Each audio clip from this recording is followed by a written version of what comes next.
Hello. Hello, my name is Frank D'Onofrio, and I'm with NRN Plus, and welcome to the NRN Plus Virtual Town Hall.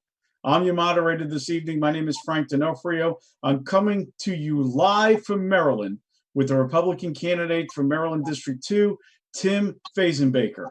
Tim is running for the district that has been run by a Democrat for, I don't know, over 40 years, a district that has been led by Doug Ruppersberger. Tim, I believe your name for him is Out of Touch Dutch. Tim's been Dutch has been running that district, I think, longer than Tim has been alive at this particular point in time.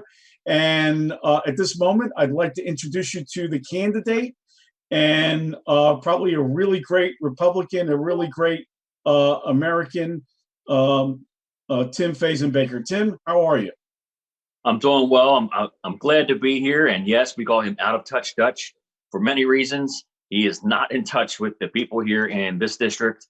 And yes, he's been in office, a public office, 2 months longer than I've been alive.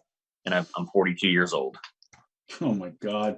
I'm telling you, Tim, I've been following you since you started. We had breakfast early on when you just decided to run. And I was impressed with you back then. I'm still impressed with you now. I'm impressed with the type of person that you are and what you stand for. And I'd like you at this particular point in time to give you, a couple of minutes to, tell people about your campaign, who you are, what you do, and then, then we'll go into some questions. Why don't you do that? Thank you. And thank you for the nice words there, Frank. Yeah, Tim Fazenbaker. I am from the heart of District 2, the Dundalk, Essex area, if you are familiar with the area. And our district has been gerrymandered so that the Democrats control this. So this district covers parts of 4 counties and Baltimore City. I am a family man here with 5 children, military family, and I'm a musician. I, like Frank, play guitar and sing, and I loved it. And a few years ago, I stopped playing out all the time because I was spending more time with my children. So my eyes got really open to what was going on by both Democrats and Republicans. Things were not going the way that I wanted to see them going for my children. So I decided to step up, and I got involved in local politics, and it took off. And I think part of it is my background is I'm an executive in mental health care. So I understand that a lot of people, we go about trying to express our views in a certain way, and it doesn't always translate. So I've done it a little differently, and we've had a ton of success. Our seat has been marked as one of the 19 that will flip the House, and this is going to be a landmark race this year here. So we are extremely excited. The pressure's on, and we are going to take back this seat and give it back to the people in District 2. Tim, one of the things early on that you espoused was President Trump's America's First Yes. Moniker, but you're taking it a little bit further. You talk about Americans first. Could you explain that to me? Yeah, the premise was really, well, a lot of times the Republicans would say, no to illegal immigration. And we became the party of no in the 90s when I was growing up, watching it under the Clintons. They were good at branding Republicans that way. Well, I knew that what we needed to do was tap into the emotional side as well and not be on the defensive, but actually go on the offense. And that means putting Americans first. So Donald Trump led with what a lot of us were already thinking, which was America first. Well, I wanted to make sure that it was the Americans that were getting the results of America first. And it was American kids, it was American veterans, American elderly and disabled. And so many times I would see the people in our districts, these Americans that were not getting the resources that were designed for them, and they were going other places.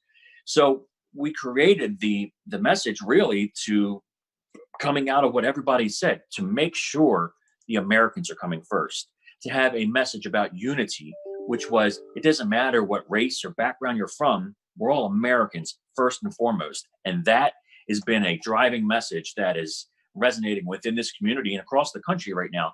That's why a lot of Republicans and people who are following this will win this year, and we will take back that House. One of the things that's very interesting. My career has been in IT for the last 40 years, and I call it a birthright. Okay, we were told, I'm a little bit older than you, Tim, but I'm the end of the baby boom era. But my group was told that that there were uh, certain birthrights, certain things that you had that you were entitled to as an American. Okay, um, that you're entitled to a job. Okay, that if you worked hard and you worked that job, that job would be there for you forever. And somewhere in the 1990s, as the Democrats took over and you had the NAFTA, something shifted. Okay, businesses went to China, businesses went to India, and then all of a sudden, the same plant that was in California would open itself to to Mexico right over the border, and they'd fire every American working there, even though their parents and they worked there, and all of a sudden, you know, foreigners are getting your jobs. So talk a little bit about that. Yeah, so I remember NAFTA in the 90s, and I was a kid and teenager and didn't really understand at the time, but I was fairly politically astute back then.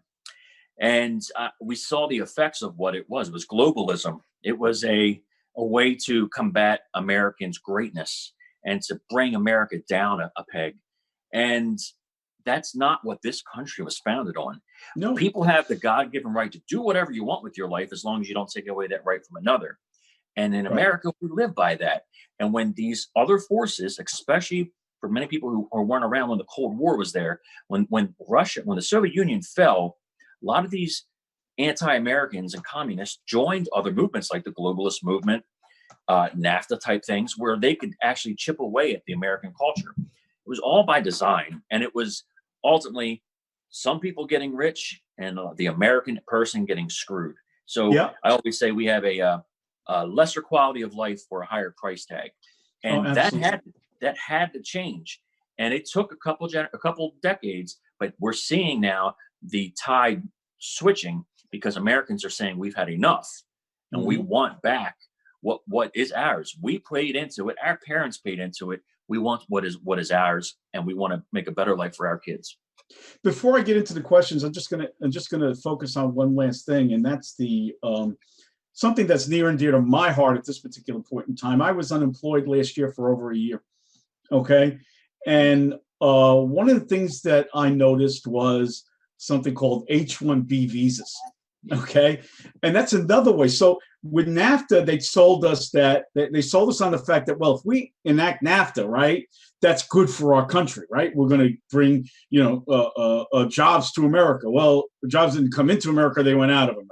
Mm-hmm. And now they said, well, we dumbed down the education system. I'd like you to talk a little bit about that. And then when we dumbed down the education system, then we started importing labor, okay, from India and China. We started bringing them here to do jobs that Americans should be doing if we would teach them what they need to learn.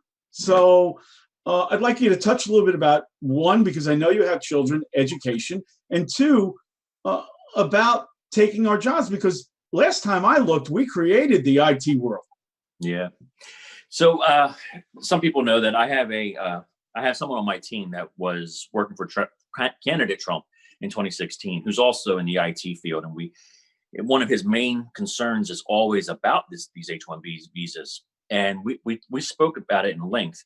And I think the premise should always be that Americans do these jobs and fulfill these with Americans as much as possible.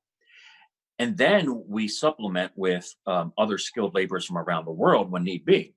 What's happened, and you hit on it, a lot of times Americans are being bypassed on purpose, and they're being dumbed down in the education system. And it's probably by design and from a lack of ability from the educators, not teachers, but the federal education system that implements a lot of these things.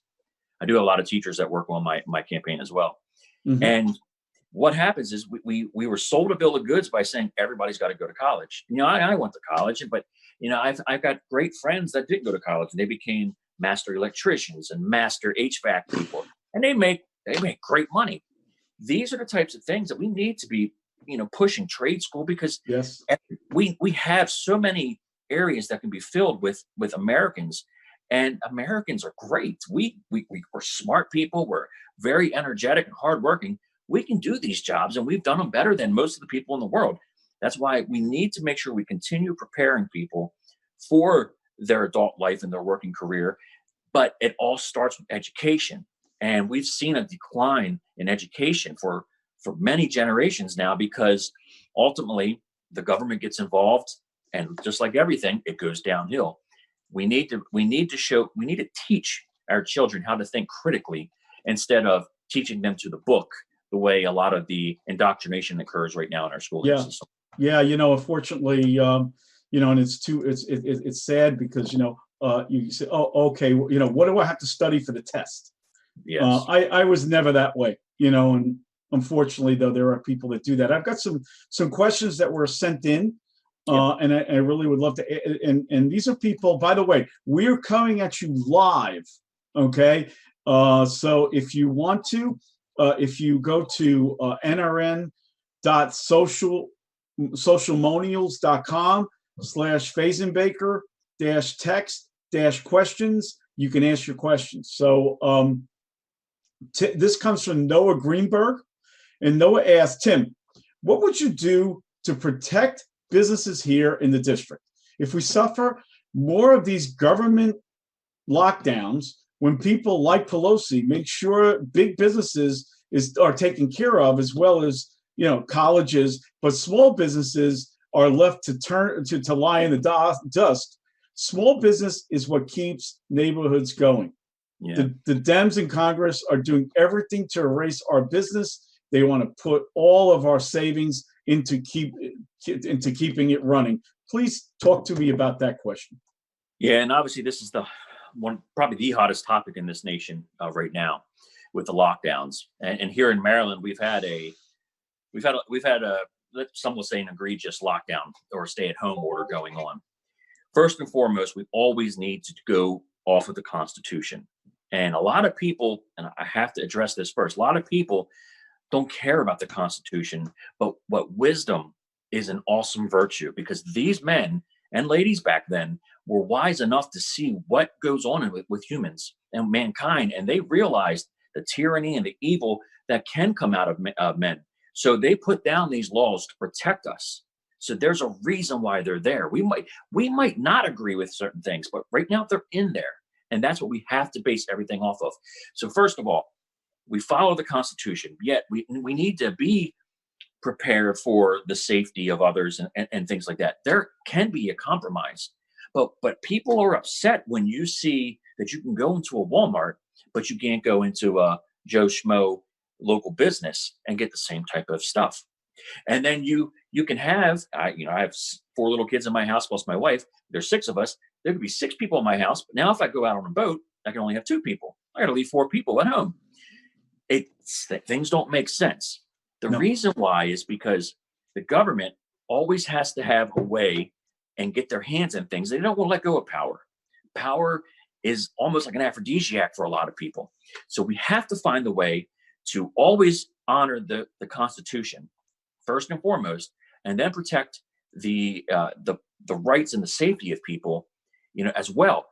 The way that this state and many other states are doing it is completely wrong. And I encourage people to look at a map. Most of the issues are happening in more liberal run states compared to the red states. And what was really happening is the taxpayers, and mainly, especially in these red states, are funding these blue states with all this federal stimulus money going into these places. And the governors, they love it because they're getting basically what they would consider free money coming in for their pet projects. And then we have issues like with unemployment here in Maryland. People have been filing for unemployment for 8 weeks and haven't received a penny. And what's going on is the states are getting these monies, and they're not really getting them out. They're going to keep a lot of what's left over, and they're going to use it for their pet projects. So we have to find a way. There are ways to do that. If we get into specific questions, I'll kind of talk on that. But they're Constitution first, and then the safety of everybody as well. We'll talk about 2 things here. First of all, one was that one of the things that's really important to understand to everybody is that the Constitution was written as the people give the rights to the government. Yes. The government lost that. The government has lost that concept. They believe, the Democrats actually believe, that they give us the rights, and they don't. The Constitution is written to provide rights to the government. It's the only document in history, okay, that the rights come from the people, not the people come from the government. So that's the first thing. The second thing is, I don't know if you know this, but my son and my daughter-in-law are both workers that are essential workers. My granddaughter goes to daycare. The governor is supposed to pay the daycare centers, okay? And guess what? They haven't gotten a check yet. Yep. Okay, so it's disgusting. It's disgusting. Let's go down to the next question. This comes from Josh Strachan. Okay, Tim, what are your thoughts on trans athletes competing alongside regular gender athletes in competition in high school and college sports? Should there be federal legislation on that? Yeah, so I always say, first and foremost, with any law or legislation, the concept has to be thought of first is this: you have the right, the God-given right to do what you want with your life, as long as you don't take away that right from another. Now, when you have trans athletes competing against, say, a man becoming a woman, and now they're competing against biological women, there is a disadvantage. Whether it always occurs doesn't matter. There's generally a disadvantage.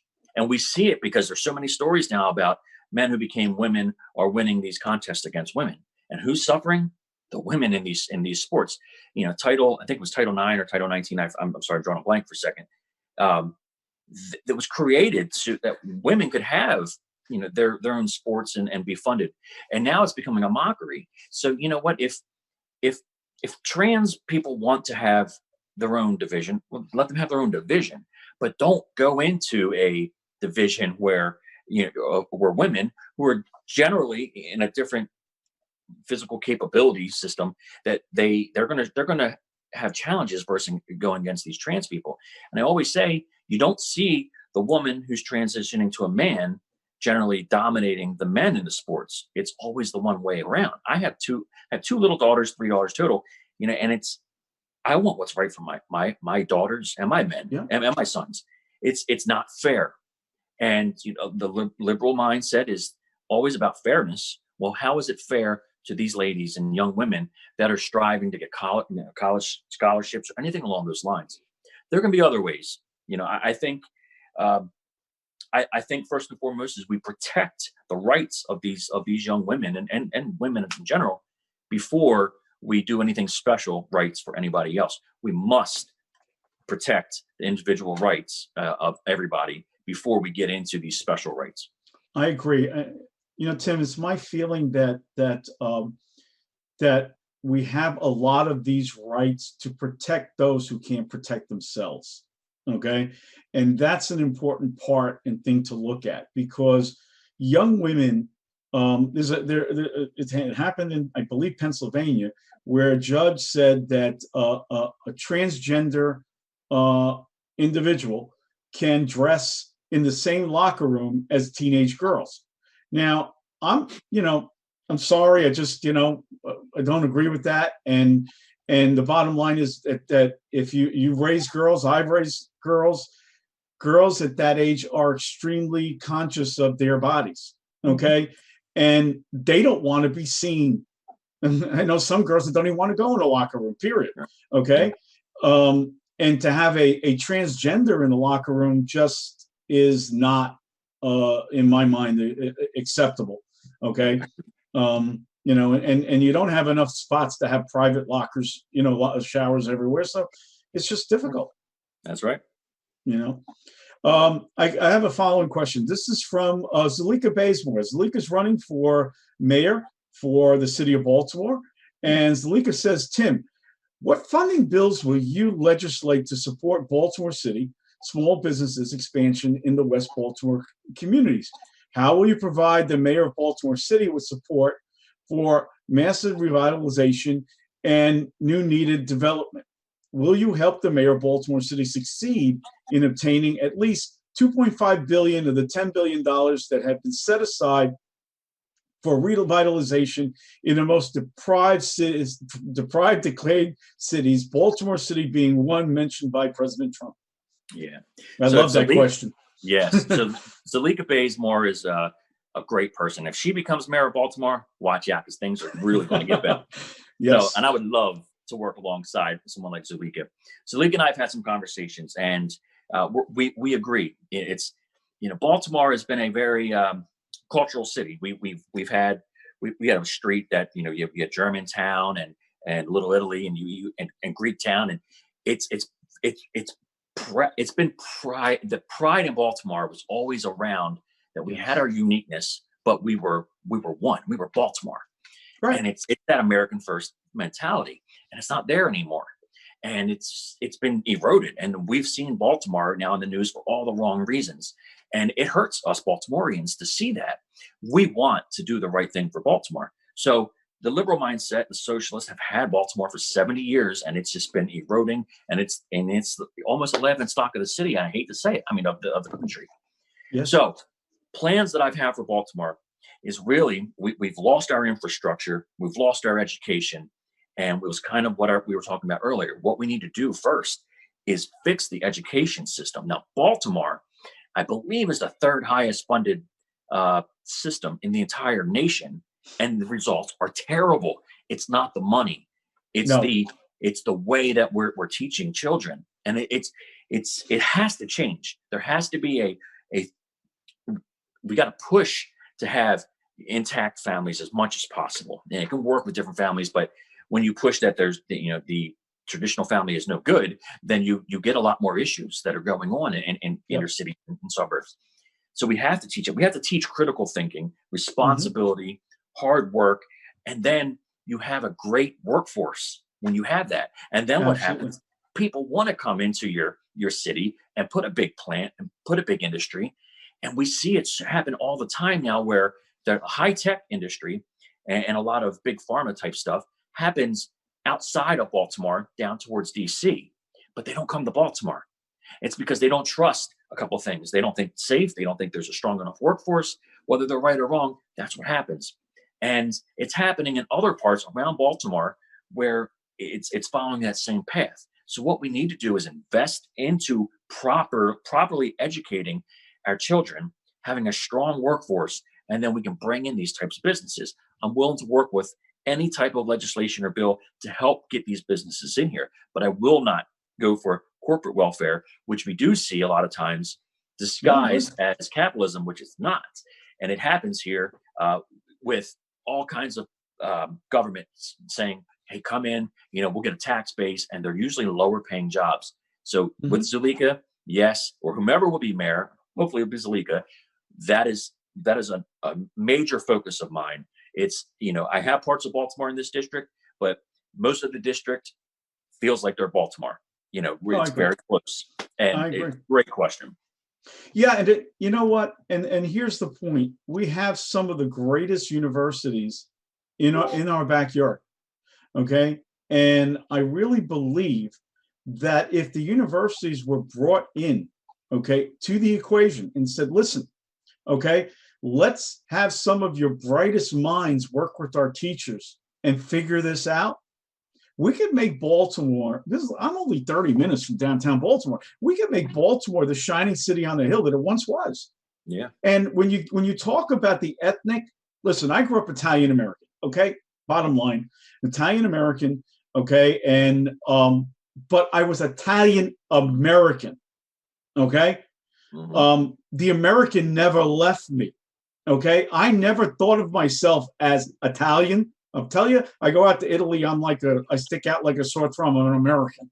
And the bottom line is that my Greek friends say the same thing. My Irish friends say the same thing, and all of those little areas were areas that people of the same culture congregated and built Baltimore.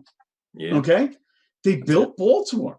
I mean, and it was once one of the most thriving centers in the world, and it was great. I have one more question before we're going to run your ad.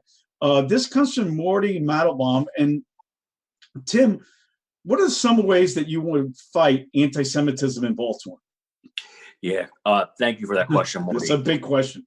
Yeah, so also as we're talking about the cultures of Baltimore, we have a very large Jewish population here, and I speak to like other Jews from outside of the district, and they experience life and anti-Semitism differently. When I say it's a little more harmonious here in Baltimore, it is, because we grow up, and just like you were saying, you're Italian, you're Italian, or you're Jewish, we were all one. Yeah. So we knew the holidays. We might not have completely said them correctly, or we might not have really appreciated it. But we're like, hey, we're all school for a Jewish holiday, and if you weren't Jewish, you were like, I don't care, I'm off. So we had a respect for each other, and yeah, anti-Semitism still happens here. And what I think we need to do is we need to understand that America was founded really on Judeo-Christian principles, and that really translates into you have the right to do what you want, just don't take away the right from another. But when you have other things coming in and anti-American views and communist views and they're talking about Sharia law or anti-America this, anti-Israel that, you really gem up that vitriol for the Jewish community and for Israel and America. And hey, you know what? The Jewish community has to be protected. They're our ally in the Middle East, one of our best allies in the world. And we always put America first, but when you see a lot of Jewish people, they'll put the American flag and they put, the Israeli flag as well. And a lot of them have dual citizenship. They have ties to both. And they're a unique culture, and we need to protect them. And we need to make sure we have people like AOC and Out of Touch Dutch Ruppersberger, who supports CARE. Those people, they just need to be not in office, because their vitriol and their support of anti-Israel and anti-American ways are a thing of the past, and they have to be, or else we're going to see terrible atrocities happen again. Okay. Hey, Tim, we're going to run your ad. I think it's a great ad. And this is for everybody else out there, and we're going to run it. Thank you.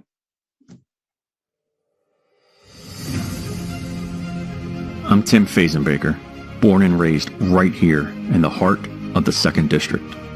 I grew up in a blue-collar town, Dundalk, where many residents worked at companies like Bethlehem Steel and General Motors. When those companies left, public officials neglected our area. When I was a touring musician, I saw how many other cities were thriving. My parents pushed for a better life for me. I graduated from Towson University. At an early age, I became an executive in the mental health field. Now, I'm married with 5 children. They are my everything. Now, my focus is to make a better life for all of our kids. I'm ready to fight for all of us. We've seen much of our district battling high crime, high taxes, drug addiction, homelessness, and a lack of high-paying jobs. We are facing a lower quality of life for a higher price tag. That's why I'm running for Congress. My plan is to put our kids first. Together, we can stop this corruption, provide safer neighborhoods, and a 21st century education, giving our children the resources needed to be successful in life. Let's stand together for the future of America. I'm Tim Fazenbaker, and I approve this message. Okay. Thank you very much. Tim, your ad just sent. I'm here on NRN Plus Virtual Town Hall, and my guest tonight is Tim Fazenbaker. And Tim, well, it seems that we're doing something good, because the questions keep coming in. So I'm going to go right to them. I'm done with my questions for a while.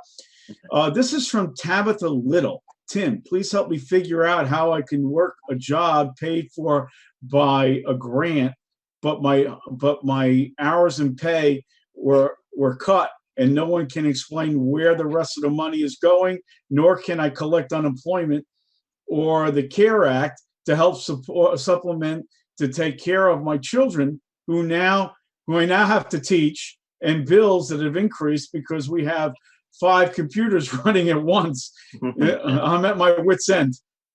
Yeah, I first of all, I'm sorry. I feel what's going on for you. I think it was Tamala or Tamara. I Tabitha. apologize. Tabitha. Okay. Yeah, a lot of people come to me. You know, I'm not in office, but a lot of people come to me because they know that I try to do whatever I can. You know, just as a normal citizen, just with a little bit larger microphone at this time, and I try to help people. And like I said, I have 4 little kids, so yeah, my wife is working from home, and then there's 4 little computers going on with my children as well. It's 5, so there's 5 devices going on. We're trying to teach kids and stuff. So what's going on right now is a real fundamental change in America, and it's awful. People have lost jobs; they can't get unemployment, or if they do get unemployment, they're not getting the money, and they're just there's no resources for these people, and they're sitting there going, "I don't know what to do. I can't pay my bills. I'm running out of food. I'm not getting some kind of relief. Even from the CARE Act, I'm not getting relief. I can't go buy food." So people have been turning to food shelters and churches and places of worship that will help. And it's unfortunate that like Tabitha is in a situation like that. And what I ask right now is, the government is so meddled with bureaucracy that people like Tabitha aren't getting the resources they need. But every American out there, help somehow. Donate. Ask your neighbors if they need help, because there's a lot of people, and there's pride involved, and there's people that just don't have the ability. Ask them, hey, can I cut your grass for you? Do you need help? Can I help you with food? And one thing my parents taught me, and my family was raised by my Italian godfather who was born in 1899, and he would just bring bags of groceries without even asking to family when he knew that they were having trouble. So I'm sorry, people are going through these things, and government is usually the problem. And I think we're seeing that right now. But as Americans and individuals, let's help these people. If you see somebody out there, do what you can to help, while people like myself and others are trying to fix the wrongs that are in this government. Right. I really appreciate that. This comes from another great up and coming rising star in Baltimore politics. This comes from Giovanni Patterson. Okay. Tim, parts of Baltimore City are in your district. Right now is the perfect opportunity to bring manufacturing back to the U.S. What plans do you have to bring those jobs to Baltimore and the surrounding area? Yeah, I have to say, Giovanni is a great person. I believe he's running for city council. So I'm plugging him here too as well. City council president. I've talked to Giovanni a couple of times, and he's got very similar ideas, which is, what? We have it's almost a Baltimore first type mentality. Let's do what we need to do to fix right here, because that's a play off of America First. Baltimore in the past was always a thriving city because we have things that other places don't have. We have Chesapeake Bay. We have the ocean. We have the mountains. We have agriculture. We have horse country up north. Many of the prize winning horses come from here. This is a beautiful area, and we have so many great resources. We even have oil, but we don't. That's a whole nother situation. So, you have the Inner Harbor, and it's going into Baltimore, and we should be, places should be overbidding to come and put their factories here, but they're not. And what we're doing is corporate welfare and giving money away to people to have their little business or their companies come in and have low paying jobs. Yeah, they are jobs, but they're not what they used to be here. We used to have Bethlehem Steel, which was the biggest steel plant in the world. And we basically were the force behind much of World War II's, infrastructure. It's all gone. Went to China, went somewhere else. So what we need to do is we need to make sure, like I said, we got to fix the education that's going on in the city, but we really need to leverage our resources and bring in with different target packages, in a sense, to say, hey, let's entice a business to come in here the right way, not by just saying, hey, we're going to give you everything. Come in here, do a public-private sector partnership, to get it off the ground, but really focus these businesses to work around the harbor, around Baltimore. Have these people in the city that really need jobs, that can't get jobs, that are strong and productive type individuals. They can get in there and do this stuff. We can train them. Invest in the city, and the city will pay for it by the production that they do. But they won't bring them in here anymore because like I said, 70 years of far left rule has destroyed the city. And I ask Mhm. everybody, even if you don't agree with many of the things that I talk about, have you had enough? It's been 70 years of one way rule, and it's been getting worse. Mhm. It's time that we try a different path. Well, uh, person running in District 7, Kim Classic, said something very interesting in an interview I did with her a couple of weeks ago. She said, you know what? We've got kids out there, they call them the squeegee kids, right? Yeah. They're actually out there in the heat, in the sun, in the cold, and they're working. They're trying to scrape to get a dollar. Could you imagine if we had a program for those kids to get them educated and to use that entrepreneur? And honestly, I agree. It's an entrepreneur mentality. I'm not making any money. Let me go get it. Yeah. Okay. And, I necessarily, you sit there and go, listen, it's a little weird, but I grew up in New York in the 80s, and they had the same thing. So talk a little bit about that. Yeah. So many people, well, let's say like I said, you always have the right to do whatever you want in life, and we encouraged entrepreneurship to really get out there and do something. And a lot of the people will do these types of things because there is a lack of opportunity for some things. Now, many people don't want that kind of stuff going on the corners. There's safety issues, there's other drug things and things like that. We get that. Best solution to even just avoid it, find a way for these people to be productive and in a more suitable structure where they can put their efforts to use, and not make people uncomfortable, by being on the corners and things like that. And I think what happens a lot of times is we had a mayor in Baltimore when I was a child called Mayor Schaefer, and he became governor of Maryland, Donald Schaefer. And he had the philosophy that, we talked about the communities and cultures that they ran the city, but also we kept out people that were panhandling and doing these types of things from doing it because people became afraid. And Right. it's not that everyone who does it is wrong. It's just that no matter what, people do become afraid, and Yes. their issues do happen. So once Mayor Schaefer left, and I think it was Mayor DuBurns came in, and he started allowing these things to happen, that's when it's just started to take hold. So when you go into Baltimore now, there's panhandlers everywhere. Even in Baltimore County, there's that way.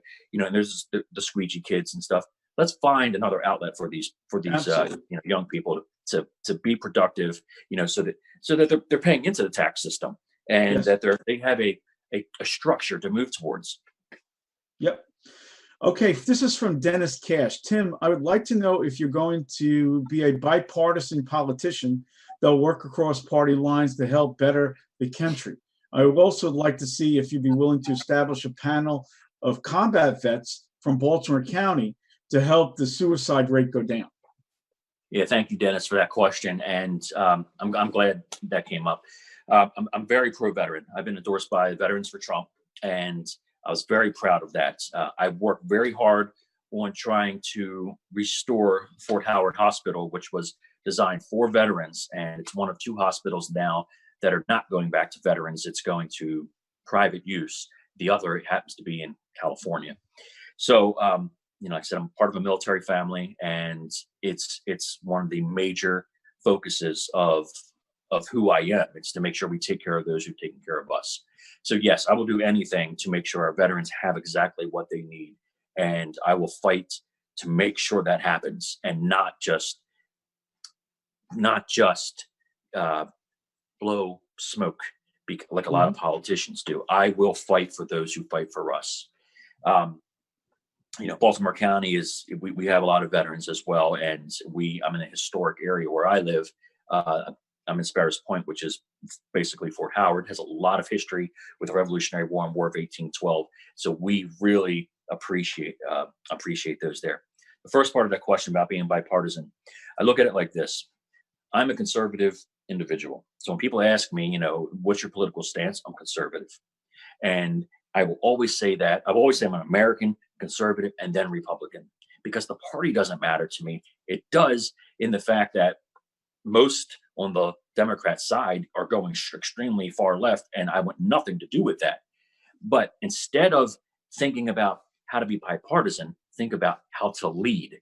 make the left come to us, lead by example. And I think whether you like President Trump or not, and I do, what you see a lot of times with President Trump is he leads in a populist movement, which is we're going to do this unifying thing for America. And then behind the scenes, he's doing a lot of conservative things, not everything, but he's doing a lot of conservative things, and he's leading by example. That is the type of way to get bipartisan support. However, when you have, let's just say, haters who will do anything to take down America, you can't work with them. Those people need not to be in office. You need to find ways to make sure that we move forward with the proper people in office and not have to kowtow to the far left that wants to destroy America. Tim, your mental health background is very, very important, because a lot of the ills facing the veterans, facing our country, facing pretty much almost every aspect. And right now, I would like your honest opinion about the mental health effect of the shutdown, okay, on Americans, okay, and how important it is that we start getting back to work. So please, could you expound on that? Because I know that is your background. Yeah, and thank you for asking that, because this is near and dear to me and to many Americans. I don't even think about the mental health aspect, but many people are struggling right now for different reasons. Middle-aged men are the second highest group of people that commit suicide. And that is generally because if they lose their job and they feel like they don't have a role, a responsibility, a protector, they end up feeling worthless and they kill themselves. What you're seeing right now is that's happening to men and women across the nation. And if you just look at the men, a lot of these men are going, I can't take care of my family. That is my role. That is my responsibility. How am I going to do this? And then you turn around and the government is just not being efficient. And that we know that happens with big government all the time, but we're seeing it in action now. A lot of these people become they feel that they become worthless, and then they take their lives. And then what happens? The remaining family struggles, and they struggle for the rest of their lives dealing with that. So it's ruining families. But then you have people like Tabitha, they can't get the resources there. They're struggling. They have increased stress. That is also the kick the dog displacement, which is in psychology, basically, that you're going to transfer your issues onto other people unknowingly, and then you feel remorse for that. So you're upset, you're stressed out, you take it out on the kids. Now the kids are upset. It's a snowball effect. What needs to happen is people need to have a vision of something to move towards in life, and a job does that. For most people, you have a path forward in life. So a lot of times when you see people and generations of people that are on, government assistance and subsidies, and they wake up every day and they go, I don't have anything to do. They can find trouble. They're looking for something to do. So these are issues that happen. And I ask people, think about the Soviet Union. They had a huge problem with alcoholism. And a lot of it came from there was no work. So when you don't have work and you don't have a path forward for these people, they turn to other things to fill the void. That's what needs to not happen here. We need to be able to have people feeling productive and getting outside, doing something and being social. Humans are social people. We can't just be sheltered in place. There's so much to this, but generally that's the mindset of what's going on in a lot of people around this country. And anxiety in children and anxiety in adults is increasing as well, because we're unsure of what's going to happen. We need to find a better path than what the government is currently doing with this whole pandemic. I agree with you. And the people that get hurt the most, Tim, are the children. Yep. Okay. Because, I had a very strong father. My father has never touched my mother or us. Okay. And, but there are other parents that do that, and they take their frustrations out on their children or their spouses. And now you're locked in a room with them for the last 2 months. Okay. And there's no, there's no outlet for you. There's no place to run. You can't even run because the governor locked us down. I think that's important that people understand that. And I wrote an article on New Right Network about 2 weeks ago about everybody, criticizing Dr. Phil, but Dr. Phil wasn't criticizing opening up and talking about opening up. He was talking about the mental health effect, okay, of having this lockdown, and that, it just can't go on. And now we're talking about the governor wanting to keep us shut for what, till July? Yeah. I mean, And trust me, January in some instances. Yeah. And you know that our entire listen, that there are entire businesses that if they're not open by Memorial Day out on the Eastern Shore, okay, Yeah. they will never open again. Yep. Okay. And it's frustrating. It's frustrating to watch this. And honestly, it's frustrating to watch our government, okay, taking safety and trading our liberty for safety. And I'd like you to talk about that. Yeah, without getting too in the weeds, humans have their hierarchy needs, and some of you guys will have heard Maslow before talked about this. And safety, security is paramount in this paradigm of what people need. And I think what some of the evil people that really want control have learned was, well, let's tap into that. People will trade their freedoms for safety and security. And same thing with food. I mean, if you don't have food, and you'll do whatever you can to get food for your family, and you'll trade away these types of things.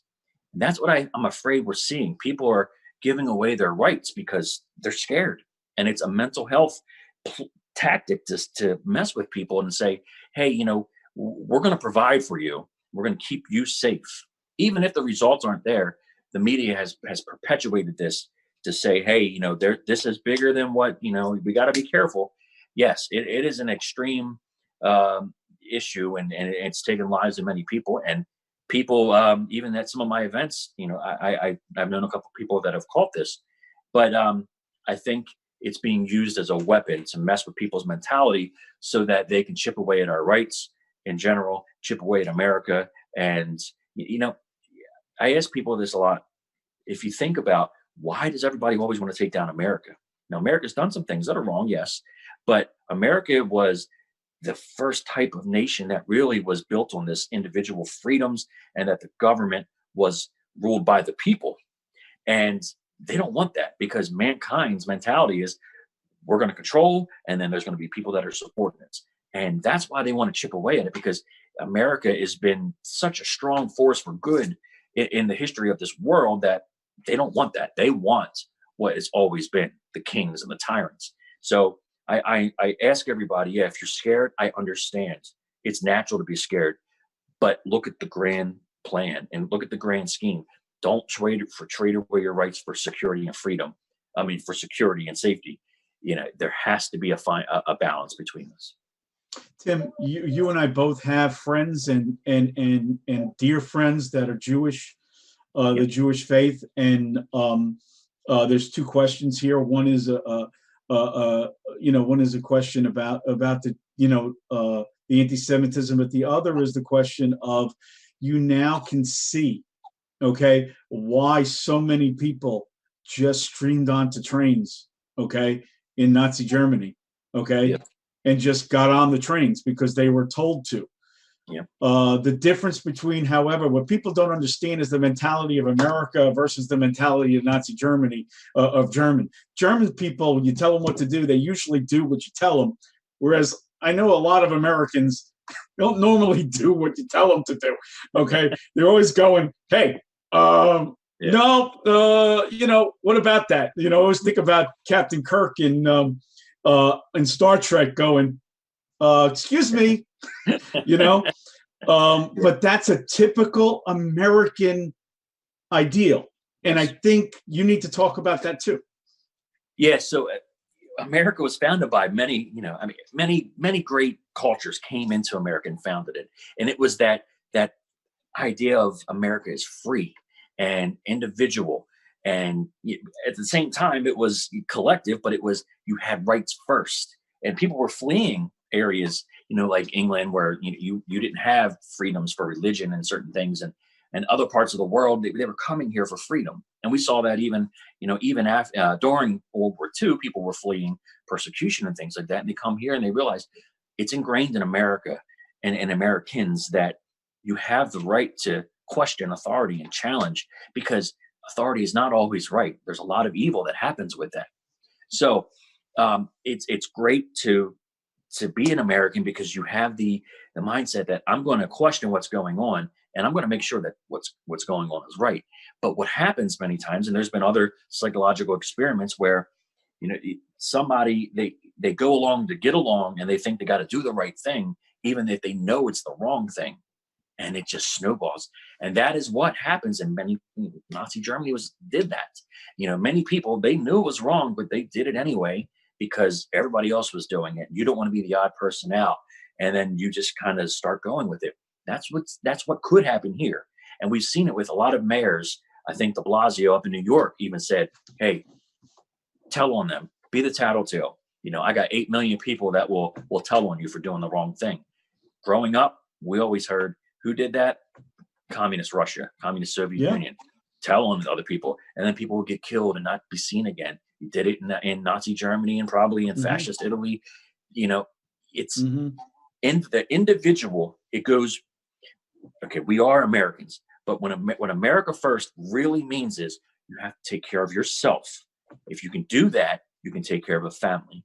Then you can take care of your neighbors, and your block, and your community, your city, your state, and your country, and then the world. But if you don't have a strong foundation of being able to take care of yourself first, nothing else happens. The opposite is communism.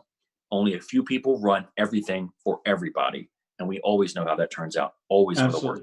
George Orwell wrote in Animal Farm, everybody's equal, but some people are more equal than others. Okay. Yes.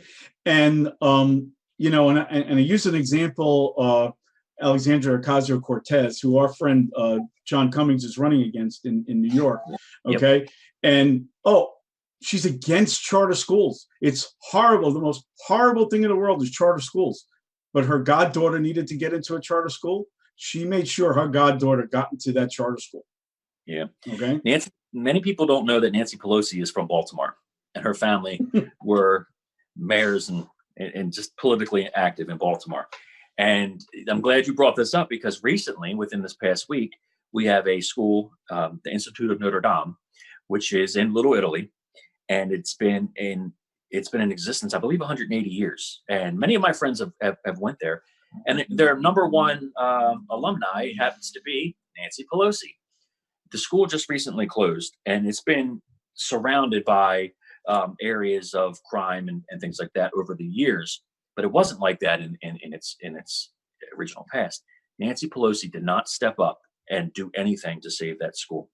She has the means, she has the resources. Instead of doing what could be right for other young women out there that need to go to a nice, strong school, she's eating $15 pints of ice cream, and she's living in her world as do as I say, not as I do. Same thing with AOC. They will take care of themselves before they take care of us. So I always tell people, don't trust people in power. You always have a cautious eye to that person. Do it for yourself, and let the government and people in power be there to add on to whatever you may need. But live for yourself. I'll tell you, Tim, this has been an entertaining and a very informative hour. Do you believe it went by that fast? Quick, yeah. Okay. And it's but I will tell you this. I've met a good many candidates over the last year since I've been involved in this work. Okay. There are very few with your integrity. There are very few with your honesty, and there are very few that are doing it for the right reasons. Okay. I know that, I know after talking with you, you're not doing this to line your pockets. You're not doing this to make for ego. Okay. You can go play guitar on stage to get the ego stuff. Right. Once the bar's open again. That's it. But, the bottom line is that I'm going to give you the rest of the time, and then we're going to wrap it up. But I want to thank you on behalf of NRN Plus, NewRightNetwork.com, and a virtual town hall live for probably one of the most informative hours I've spent in a good long time. Thank you, Tim. I appreciate your time. The rest of the time is yours. Thank you, Frank. Thank you, New Right Network. Thank you. I think Noah was the first question, and all the way to the very end, the great questions and very important. And I ask people a lot of times, if I'm going to be a representative for you, what issues are important for you? Because really, I am just looking to be a representative for the people of this district. So yeah, I'm not a politician. Like we used to hear President Trump say, I'm not a politician. The reason I got into this was to protect what was going on for my children. And then of course it started to snowball, and people really said, we need somebody like you that has the drive to get in there and do this. So a couple of things I was always afraid of was when people get into power and the abuse of that. So what I have also said is I support term limits, and we know that most of Congress doesn't. But if the president has a term limit, Congress should too as well. I support a 12-year term limit total, whether it's Senate and House combined, something along those lines, as one checks and balance so that people don't get too much power. But also, President Trump donates his salary. What I would like to do, and I've said a few times, is I'm going to donate $50,000 a year to kids with cancer every year when I do this, because it's not about the money or anything, except I want to do what's right. And giving back to children with cancer is a very, they obviously are the most innocent of us all, and they need to be taken care of. So that's another way that I think these politicians are overpaid, underworked. I would like to lead by example to do that as well. The thing is, I love my town, my city, my district, and I will do what's needed so that future generations can have a better life, can have a great life that I had, growing up in a lower middle class, lifestyle. But I had a great life because my parents and my grandparents, they did what they could for the next generation. And that's what I want to do. I don't want to do it for you. I want to do it with you. And I ask, think about changing something in Maryland so that we can have a better life. If you think things are going great, okay. But if you've had enough, give me a chance. What do you have to lose? If anything, I care. We may disagree on things, but I'll listen. I care, and I will always put our kids first. I thank everybody for your time. You can find me at timfazenbaker.com. We're always looking for volunteers, people to share a message, donate, whatever you could do. I'm here to represent you. Thank you, everyone. Okay. On the bottom of your screen, there's a donate button. If you want to donate to the candidate, press that button. It'll link over. And I want to thank you very much, Tim, for your time. As I said, if we can make this happen, 2020 is ours. This is Frank D'Onofrio for New Right Network and NRN Plus Virtual Town Hall, saying good night, goodbye, and good luck, Tim, on your. And we're going to do this again, okay? Yes, thank you. All right.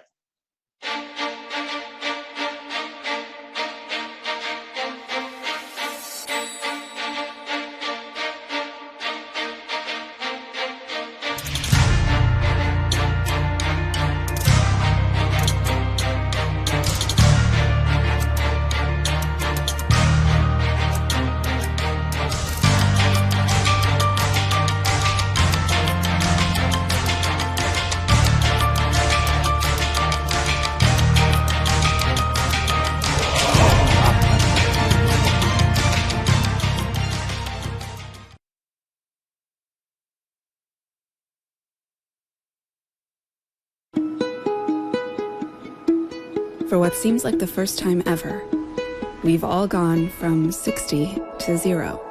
Because right now, home is the safest place to be. Which is why AutoTrader is proud to introduce Dealer Home Services,